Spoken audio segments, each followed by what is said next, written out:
안녕하세요. 사람 취급도 못 받던 며느리 자리 사표 내고 남편과 이혼한 이야기를 해보려고 이렇게 찾아왔습니다. 지금도 그때를 생각하면 열이 받아서 혈압이 오르네요. 한번 이렇게 털어놓으면 제 속이나마 조금 후련해질까봐 이렇게 사연을 보내게 되었습니다. 남편은 같은 회사에서 만났어요. 곁에서 보기에 항상 맡은 일에 최선을 다하고 주변 동료들과 대인관계도 좋은 사람이었습니다. 같은 부서였지만 업무적인 일로 대화를 나눈 것 외에는 딱히 인연이랄 게 없었는데 몇 년 뒤 제가 이직이 결정되면서 남편이 이렇게 헤어지는 게 참 아쉽지만 한편으로는 참 잘됐다면서 제 연락처를 물어왔어요. 말하기를 회사에서 사내 연애를 싫어하는 눈치라 그동안 말을 못 꺼냈는데 제가 이직을 하게 되면 그런 눈치는 이제 안 봐도 되는 거 아니겠냐면서요. 그때 연락처를 건네줬던 게 인연이 되어서 그 이후로 남편을 밖에서 몇 번 만나게 되었습니다. 그때 느낀 건 남편이 자상하고 속이 참 깊은 사람이라는 사실이었어요. 그렇게 얼마 지나지 않아서 저희는 연애를 시작하게 되었고 또 그렇게 2년간의 연애 끝에 결혼 이야기까지 오가게 되었습니다. 다른 건 몰라도 제가 일 욕심이 있는 사람이었다 보니 맞벌이를 유지한다면 그리고 맞벌이를 하는 만큼 살림도 똑같이 맞살림을 하고 아이가 태어나게 된다면 육아도 서로 공동의 책임으로 같이 하겠다는 이야기를 나누고 그렇게 결혼을 하기로 약속을 했지요. 2년간의 연애를 했지만 그동안 둘이서만 만났지 서로를 가족들에게 인사를 시켰던 적은 없었어요. 일이 바빠서 둘이서 만날 시간도 부족했던 이유도 컸겠지만 솔직히 시간이 많았다고 해도 굳이 양가 가족들에게 서로를 인사시켜가며 만나지는 않았을 것 같습니다. 아무튼 시부모님을 그렇게 결혼 준비를 하면서 결혼 허락을 받기 위해 한 번, 상견례 때 한 번, 그리고 결혼식 준비를 하는 동안 두어 번 만난 게 전부였는데 그 정도 만났다고 충분히 사람들을 파악했다고 생각할 게 아니라 조금 더 시간을 두고 사람들을 알아볼 걸 그랬다는 후회가 들었습니다. 저희 시어머니가 제가 주변에서 보고 들은 시어머니하고는 아예 차원이 다른 역대급 시어머니라는 사실을 그때는 몰랐거든요. 이제 와서 생각해보면 시어머니가 아예 작정하고 처음부터 본 모습을 숨기지는 않았던 것 같아요. 가족 간의 화합이 가장 중요하다고 늘 노래를 불렀거든요. 나중에 우리 집 와보면 알겠지만 친가 외가 할 것 없이 온 가족들이 다들 사이가 끈끈하다며 저도 한 가족의 일원으로서 같이 잘 지냈으면 좋겠다. 뭐 그런 식으로 몇 번을 말하셨어요. 결혼식장에서 저는 신부 대기실에 있느라 자세히는 몰랐지만 식 마치고 식사하는 동안 인사드리고 하는데 시댁 식구들 앉아있는 자리 쪽이 왁자지껄한 게 그때는 그냥 진짜로 사이가 좋긴 좋은가 보다. 남편이 대인관계가 좋은 게 가족들끼리 사이가 좋아서 그런 거구나. 그냥 그 정도로만 생각하고 말았었습니다. 그렇게 신혼여행을 다녀왔고 그 주 주말에 시댁에 인사를 드리러 찾아갔었어요. 그런데 시댁에 시부모님만 계신 게 아니었어요. 시이모님하며 시숙부님 그리고 남편의 사촌 형제들의 그쪽 집 아이들까지 전부 다 모여 있었습니다. 이미 시댁 현관문에 들어서는 순간부터 집이 떠나갈 정도로 시끌벅적한 분위기였지요. 신혼여행지에서 선물이라고 사온 게 시부모님 것밖에 없었는데 참 낭패다 싶었죠. 남편한테 이렇게 다들 모여 계시는 건지 당신도 몰랐냐니까 남편은 자기는 알고 있었는데 굳이 말할 필요가 없어서 말을 안 했다는 황당한 대답을 해왔고요.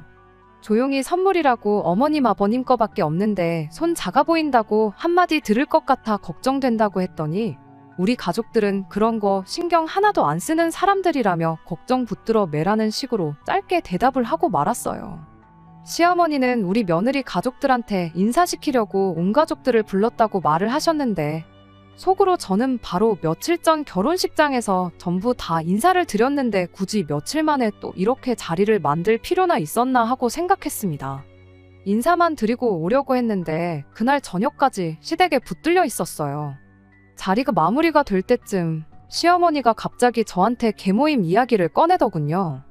달에 100만 원씩 모으는 개모임이고 가족이라면 무조건 참여를 해야 한다는 식으로. 마침 다음 달부터 다시 새로운 개가 시작되니까 그때부터는 회비를 늦지 않고 낼 수 있게 하라고 통보하듯 말을 꺼내왔어요. 제 인생에 있어서 계모임 같은 건 해본 적도 없었고 굳이 가족들끼리 돈이 오갈 이유도 없지 않나 싶어서 그거 꼭 해야 하는 거냐고 시어머니한테 되물었죠. 그랬더니 시어머니가 계모임의 장점에 대해서 열변을 토하기 시작했어요. 7집이 1년에 많아봐야 2회씩 하는 건데 목돈이 급하게 필요한 집에는 그것대로 큰 도움이 되고 당장 돈 쓸 일 없는 집은 은행보다 이자가 좋으니 가족끼리 서로 도우면서 이득도 동시에 보는 해서 손해볼 게 하나도 없는 가족 화합에 있어서는 그야말로 최고의 방법이라는 겁니다. 또한 돈이 걸려있는 만큼 매달 가족들끼리 다 같이 모여서 시간도 보내지 않느냐고 가족끼리 화합도 도모할 수 있다고 아무리 생각해도 하지 않을 이유가 없지 않냐면서 우리 가족이면 무조건 해야 하는 거니 빠질 생각 말라면서 굳이 강요를 하는 거예요. 집에 가는 길에 남편한테 왜 이런 건 진작에 알려주지 않았냐고 물었어요. 그랬더니 남편이 다른 집들은 이렇게 안 하냐고 너네 집은 가족들끼리 안 모이냐며 오히려 가족계를 안 하는 저희 집이 신기하다고 놀라더군요. 그리곤 어머니 설명 들어서 알겠지만 나와보면 너도 이게 얼마나 좋은지 알 거라며 또 걱정 말라는 식으로 대답을 하고 말았어요. 하지만 제가 직접 겪어본 이 시자 계모임은 정말이지 제가 참석했던 그 어떤 모임과 비교해봐도 최악이라고 자부할 수 있을 만큼 좋은 점이라곤 하나도 없었습니다.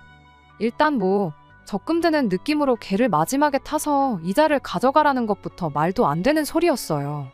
개 타는 집이 20명이 넘는 가족들을 위해 밥을 사야 했거든요.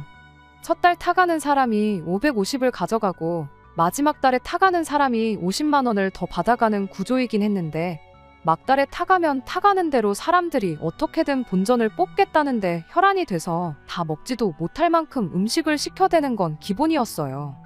또 개 타는 사람이 시어머니나 시이모님, 시숙부님 등 어른들 집 차례가 되면 그건 그거대로 고생이었죠. 20명분 외식비 내는 건 또 싫었는지 음식은 직접 해먹는 게 최고라면서 집안 며느리들을 불러내 아침 일찍부터 음식을 시키곤 했거든요. 시이모님 댁이나 시댁이나 집이 20평도 안 되는 작은 아파트였는데 그 좁은 주방에서 20명 먹을 음식을 하는 것도 고역이었고 그 좁은 집에 20명이나 되는 사람들이 모이는 것도 못할 짓이었습니다. 시숙부님 집은 그나마 넓기는 했는데 그렇다고 해서 음식하는 게 편해지는 것도 아니었고요. 그런데 사촌동서들은 사촌동서들대로 이렇게 사는 게 자신의 숙명이라고 생각했는지 아니면 이미 오래 이 상황을 겪어서 익숙해진 건지 이 상황을 두고 아무 불만 없어 보이는 게 오히려 참 신기해 보였죠. 그렇게 시댁 가족화합의 장이나 마찬가지인 계모임을 1년 하고 나니 돈도 돈이고 이거 한다고 좋은 점이라곤 눈을 씻고 찾아볼 수가 없었어요.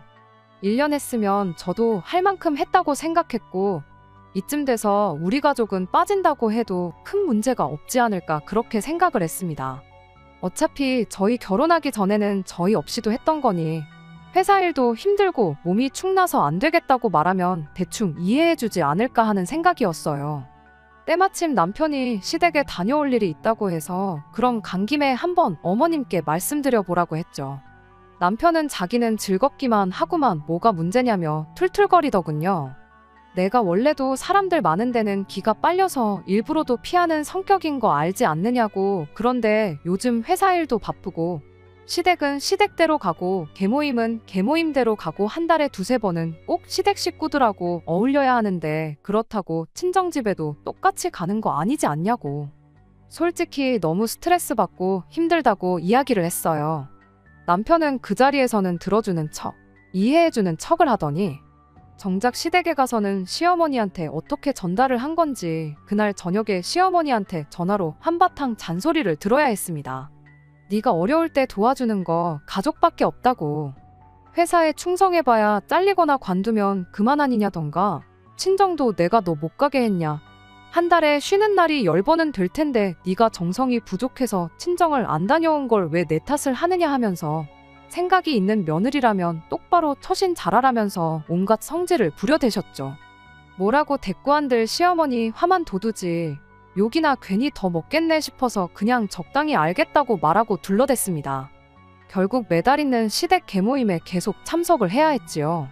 남편도 별 도움이 안 되는 것 같고 그럼 적어도 시어른들 차례가 왔을 때 새벽바람부터 나가서 음식하는 거라도 안 하면 그나마 달에 한 번씩 외식 다녀오는 기분이라도 나지 않겠나 싶어서 동서들을 포섭해 봐야겠다 싶었습니다. 그런데 참 사람이 간사하다는 걸 그때 알았어요.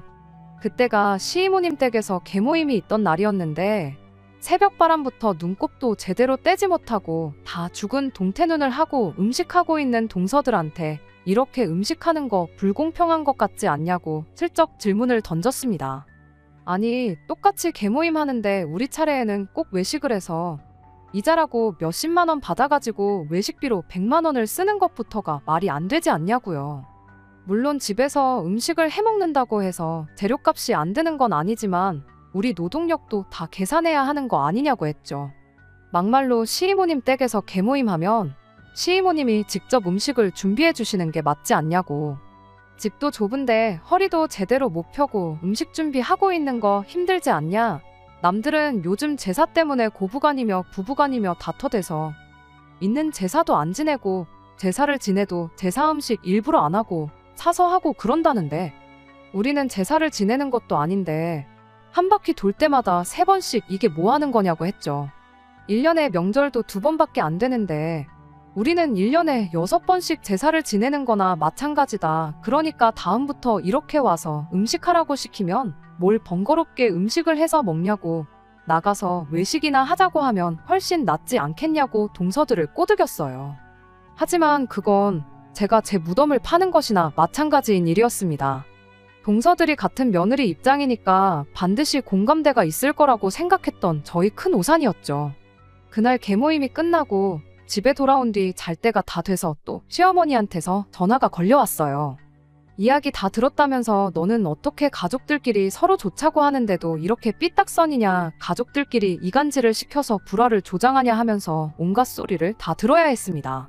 동서들 2명이 자기들 시어머니인 시이모님한테 그새를 못 참고 계모임 끝나자마자 제가 꺼낸 말을 그대로 전했던 겁니다. 동서들이 세상 다 죽어가는 똥 씹은 표정으로 새벽바람에 끌려와서 음식하는 꼴을 보고 분명히 이 상황에 불만을 가지고만 있는 줄 알았는데 끌려와서 밥 차리는 일에 그렇게 책임감이 있고 자부심이 있는 줄은 생각도 못했어요. 그래서 저도 이판사판이다 생각해서 시어머니한테 말했습니다.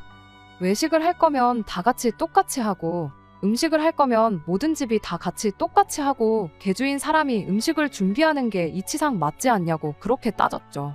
그랬더니 시어머니가 안 그래도 집이 좁아서 음식하는데 허리도 똑바로 못 펴고 힘들어한다고 들었다고 당신이 거기까진 생각을 못했다며 다른 방법을 찾아보겠다고 한마디 하는 거 아니겠어요?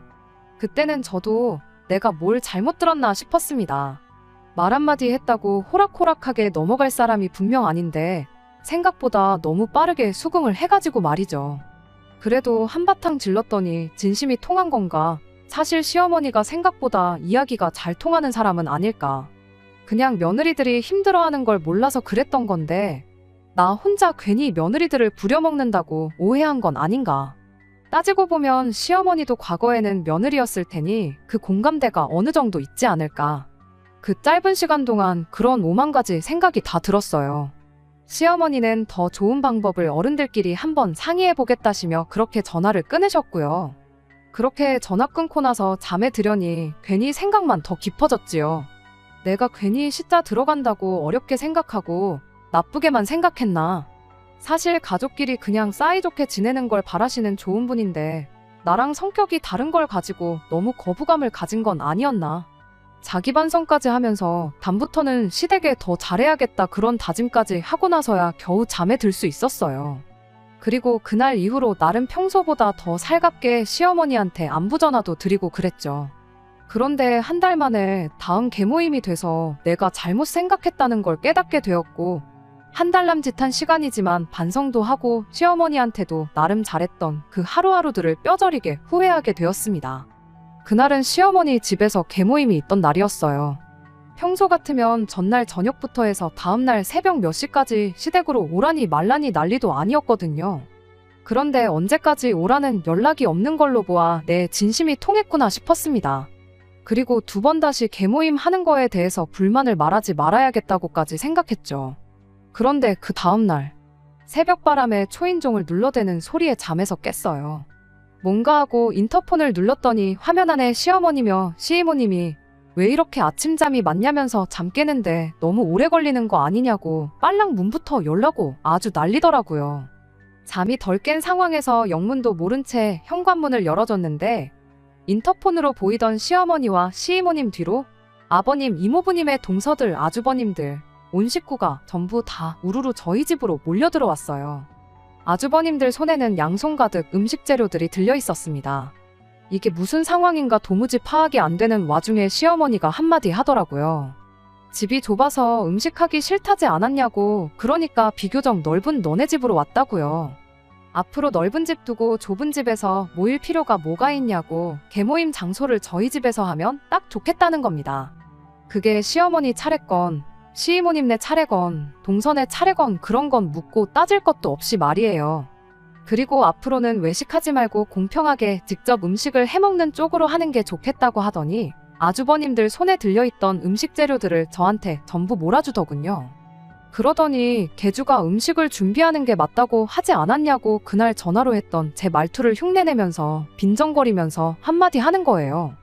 개주는 아니지만 너네 집에서 앞으로 개모임을 하는 만큼 음식 재료값은 면제해주겠답니다.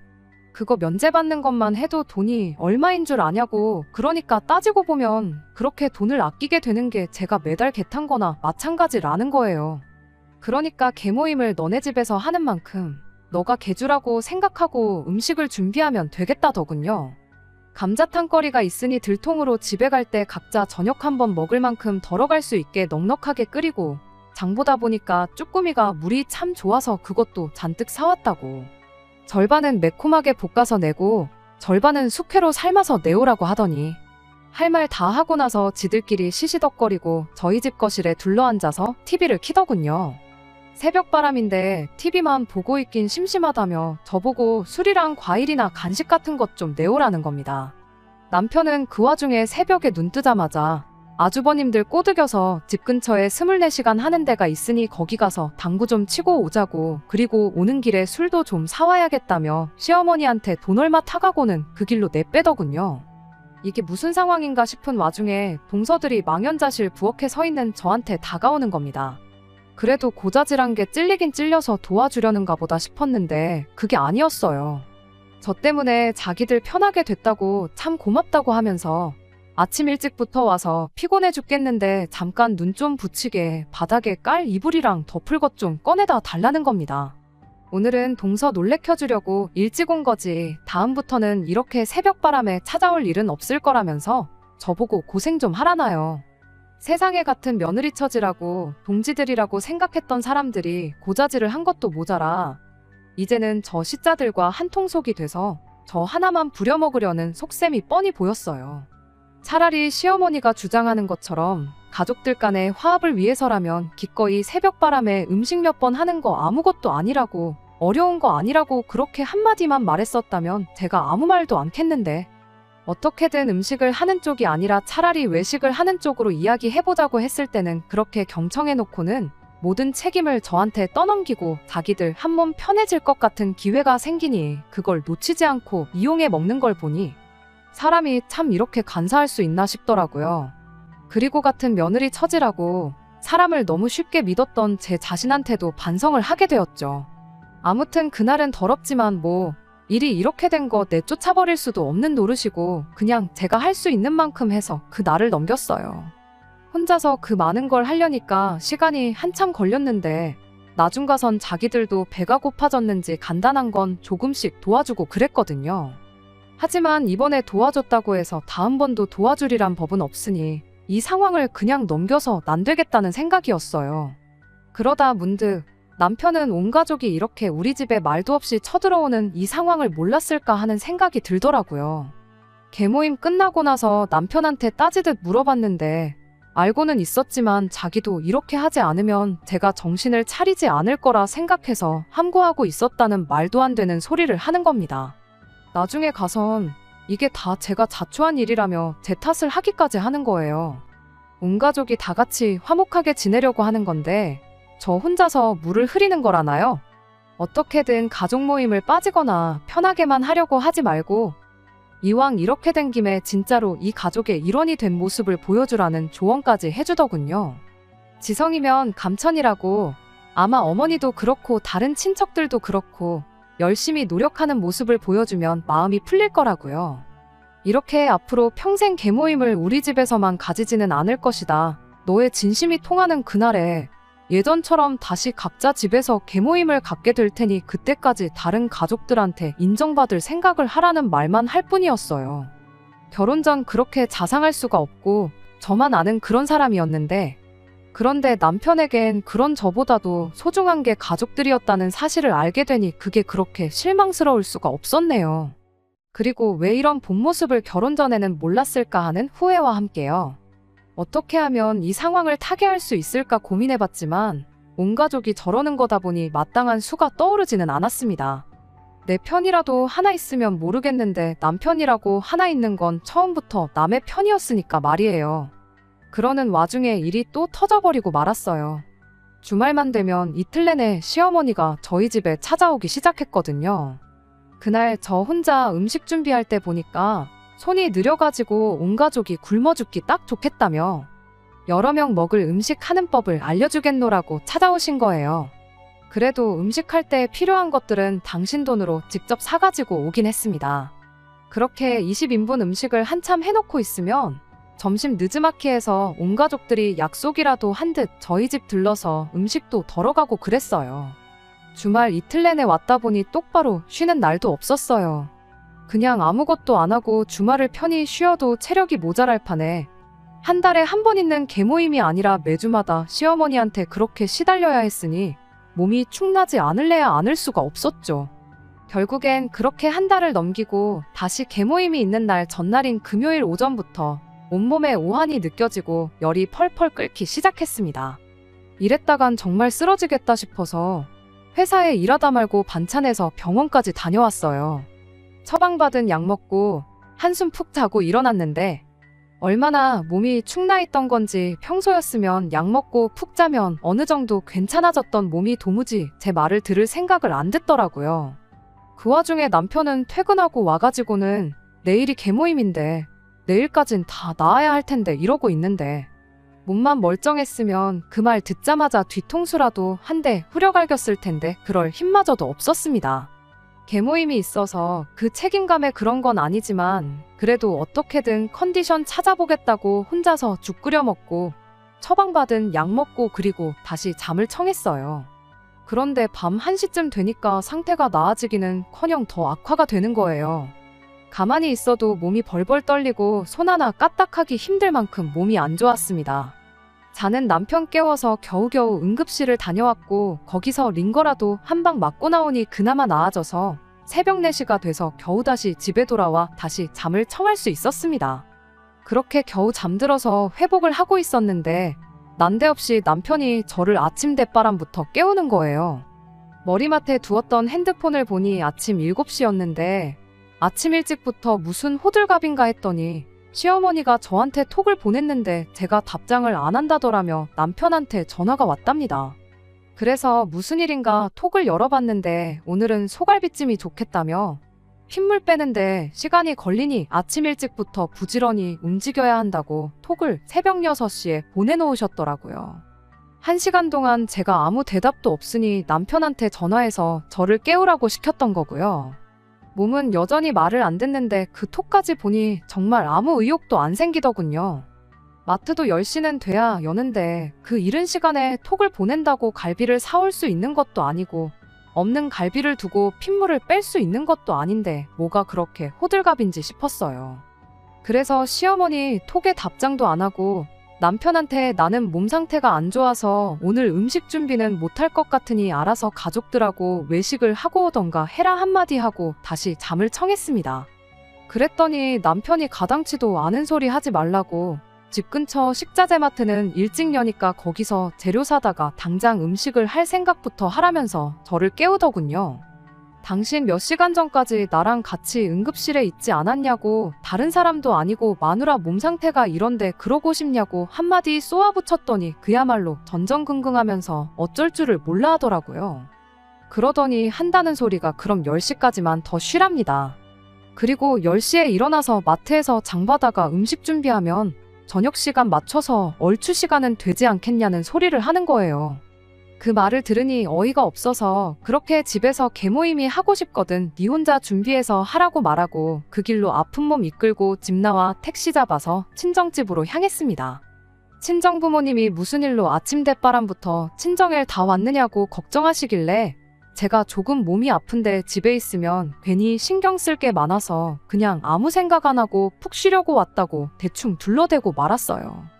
그렇게 다시 잠을 청했죠. 신경 쓸 것도 없고 거기에 세상 무슨 일이 있어도 내 편만 들어줄 친정 부모님까지 계시니 마음이 놓여서 그랬나. 정말 세상 모르고 오랜만에 휴식다운 휴식을 했던 것 같아요. 몇 시간이나 잤는지도 모를 만큼 푹 잘 쉬고 있는데 친정집에서 들려서는 안 될 목소리가 들리기 시작했습니다. 잠결에 헛게 들리나 싶었는데 그게 아니었어요. 친정어머니가 이게 경우 없게 무슨 짓이냐고 한마디 하는 말에 정신이 퍼뜩 들어서 그 길로 방문 열고 뛰쳐나가 보니 현관문에 시어머니는 물론이고 나머지 시자들까지 전부 해서 친정집을 쳐들어온 겁니다. 그 와중에 남편은 체면 때문에 그런 건지 그렇게 했다간 죽은 목숨인 줄은 알고 있는 건지 맨 뒤에 구석에서 고개만 쳐숙이고 있더군요. 제가 시어머니한테 이건 무슨 상황이냐고 뭐 하자는 거냐고 따져 물었더니 시어머니가 어떻게 며느리가 돼서 가족 행사에 내뺄 생각만 하냐고. 잔꾀 부려도 소용없다며 친정 부모님 계시는 건 아랑곳하지도 않고 고래고래 소리를 지르더군요. 그러면서 내가 너만 할 때는 몸이 내일 죽을 만큼 아파도 진통제 먹고 버텨가면서 가족들 음식을 준비했다고 하면서 이미 자기 때부터 계속 이어온 가족들의 전통인데 그깟 감기 좀 걸렸다고 그냥 넘어갈 생각 말라면서 아파서 죽을 것 같아도 밥하다가 죽으라는 소리를 하는 겁니다. 자식이 못하겠으면 그 부모가 책임져야 하지 않겠냐며 당장 튀어나오지 않으면 개모임을 저희 친정집에서 해야겠으니 그러기 싫으면 당장 튀어나오라는 거예요. 그렇게 20명 떼거지로 데리고 오면 저희 친정 부모님이 무서워서 저를 집에 돌려보낼 줄 알았던 걸까요? 친정아버지가 이게 무슨 말도 안 되는 헛소리냐며 창고에서 골프채를 꺼내가지고 오셨습니다. 내 집에 발 한 발짝이라도 들여만 보라고 그 길로 아주 그 다리는 평생 다 쓴 줄 알라며 강하게 나오니 그제서야 시어머니도 사람 잘못 건드렸구나 싶었는지 현관문이 떨어져 나가라 지르던 목소리를 낮추더군요. 그러더니 저희 부모님한테 한다는 소리가 어쨌든 오늘은 가족들한테 중요한 날이니 저만 집으로 돌려보내면 자기들도 더 말썽 부리지 않고 조용히 돌아가겠다면서 저희 아버지를 설득하려고 들더라고요. 목소리 낮추고 개소리를 정중하게 한다면 또 저희 부모님이 이 어이없는 상황에 노여움을 푸시고 좋게 좋게 저를 돌려보내줄 줄 알았던 걸까요? 당연한 반응이었겠지만 친정아버지께서는 어디 데려갈 테면 데려가 보라고 강하게 나오셨어요. 얼마나 중요한 날인지는 모르겠지만 초상날보다 중요하겠냐며 오늘을 바로 그날로 만들어주겠다 한마디 하시면서 손에 들고 있는 골프채를 번쩍 들으시니 20명이 모여있는 그 상황에 아무도 저희 아버지한테 찍소리도 못하고 가만히 있을 뿐이었어요. 안 되겠다 싶었는지 더 말은 안 하고 오늘은 특별히 사정을 봐주겠다며 집으로 돌아가더라고요. 그 와중에도 오늘은 봐준다는 식으로 말하는 게 그 와중에 자존심은 지키고 싶었나 봅니다. 도망가는 시자들을 뒤로 한 채 친정아버지가 저희 남편만 콕 집어서 남으라고 한마디 하셨어요. 이 소란이 다 뭔지 제대로 설명해야 할 거라 하는 말에 남편이 겁이라도 먹은 건지 사시나무 떨듯이 벌벌 떨기 시작했죠.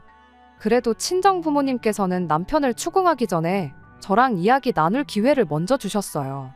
이미 상황 자체가 남편한테 미안하다 사과 한마디 듣는다고 끝날 상황은 아니었지만 그래도 부부간의 문제니 둘이서 해결하기를 바라셨었나 봐요. 남편도 이 상황에 저랑 결혼 생활을 이어가기는 글렀다 싶었는지 갑자기 잔병치레 한 번 없던 제가 아프다고 하는 게 개모임 하기 싫어가지고 꾀병을 부리는 줄 알았다고 하는 겁니다. 친정집에 가족들을 끌고 온 건 자기가 맞긴 하지만 자기는 애초에 저만 데리고 나와서 가족들끼리 외식을 하러 가자고 할 생각이었다네요. 그래서 저만 데리고 나가려고 혼자 친정집으로 올라올 생각이었는데 시어머니가 괘씸한 며느리한테 본때를 보여줘야겠다며 난데없이 따라 올라온 거고 다른 사람들은 재밌는 구경이라도 하겠구나 싶어서 쫓아 올라온 게 아니겠냐고 설명하는 겁니다. 사유가 어쨌건 간에 이미 이 집구석의 밑바닥까지 다 봐버린 상황에 굳이 남편하고 잘 풀어서 시댁하고 해결을 봐야겠다는 생각도 없었어요. 더 이야기할 것도 없겠다 싶어서 그 자리에서 남편한테 이혼하자는 소리를 꺼냈습니다. 그런데 남편이 이혼은 또 무슨 이혼이냐며 그렇게는 못 해주겠다며 제 앞에 싹싹 빌기 시작했어요. 그 꼴을 본 친정아버지께서 이미 20명 가까이 되는 사람들을 이끌고 저를 끌고 가겠다고 이 집에 찾아왔을 때 이혼당할 수도 있겠다는 생각은 못했느냐고, 싹싹 빌 만큼 잘못한 일이면 진작부터 안 하면 좋았을 거 아니냐 한마디 호통을 치시니 아버지가 설마 자기한테 해코지라도 하겠다 싶었는지 그제서야 슬쩍 자리에서 일어나고는 알겠다 대답하고 집으로 돌아가더군요. 그 와중에 시어머니는 끝까지 자기 자존심이 더 중요했던 건지 가족끼리 다 같이 화목하게 지냈으면 하는 마음에 만든 모임인데 그 진심을 못 알아주고 내뺄 생각만 하는 제가 잘못한 거라며 끝까지 제 탓을 했어요. 당신도 집에 소란만 만드는 며느리를 가족으로 두고 있을 수는 없다면서 고집을 부려준 덕분에 그래도 이혼하는 데 있어서 그 어떤 잡음도 없이 빠른 이혼을 할 수 있었습니다. 그거 하나만큼은 다행이지 않을까 싶어요. 결혼 생활은 1년 반, 거의 2년 가까이 했지만 맞벌이 한다고 두 사람 사이에 애가 있던 것도 아니고 그 짧은 사이에 못 볼 꼴은 못 볼 꼴대로 다 봤으니 단 한 점의 후회조차 남지 않아 마음이 참 후련했네요. 그렇게 남편과 완전히 갈라서게 되었습니다. 이혼해서 다시 남남이 된 만큼 시어머니고 남편이고 다시 연락할 일도 없을 줄 알았는데 정말 생각지도 못한 사람들이 번갈아 가면서 저한테 연락을 해왔습니다. 그 집 며느리 노릇 하면서 식모 노릇을 자처하던 동서들한테서 말이죠. 이혼하고 나니 어떻냐니, 주변에서 이상하게 보지는 않느냐느니 하면서 좋겠다고 자유의 몸이 된 제가 부럽답니다. 어차피 반반 결혼을 했고 맞벌이 생활 한 데다가 결혼 생활이라고 2년도 안 했는데 재산 분할을 할 것도 없었거든요. 그냥 공정하게 절반 딱 갈라서 이혼했어요. 그런데 동서들은 다 결혼한 지 5년, 6년씩 됐다 보니 이혼하면 재산 분할은 어떻게 되는 건지, 자기는 전업주부 생활만 했는데 분할을 받을 수 있는 건지 아닌지 그런 걸 물어보는 거 아니겠어요? 이혼하고 싶으면 나 말고 변호사 찾아가서 물어보라고 쓴소리 한마디 해줬네요. 그런 것까지 나한테 물어보는 걸로 보아하니 형님들은 누가 알려주고 시키는 대로밖에 못 사는 사람들인 것 같은데 그냥 그 집에서 시키는 대로 달마다 모여서 음식이나 하고 그러면서 살라고 한마디 해줬습니다. 그렇게 식모 노릇 하면서 사는 게 오히려 마음 편하고 좋을 거라고요. 못 같으면 니들도 한방 들이받고 이혼하라고 한마디 해줄까 하다가 스스로 식모 취급 받으면서 현실에 순응하며 사는 사람들 괜히 이혼시켰다가 인생 망했다고 무슨 원망을 들을 수는 없는 일 아니겠어요? 지 팔자 지가 꼬는 거고 푸는 것도 지가 스스로 풀어야지요. 적어도 저는 힘들게 풀어놓은 제 팔자 다시 꼬이지 않게 정신 차리고 똑바로 살아야겠습니다. 끝까지 들어주셔서 감사합니다. 오늘의 사연은 여기까지입니다. 구독과 좋아요, 알람 설정 부탁드리고 더 좋은 사연으로 다시 찾아뵙겠습니다. 감사합니다.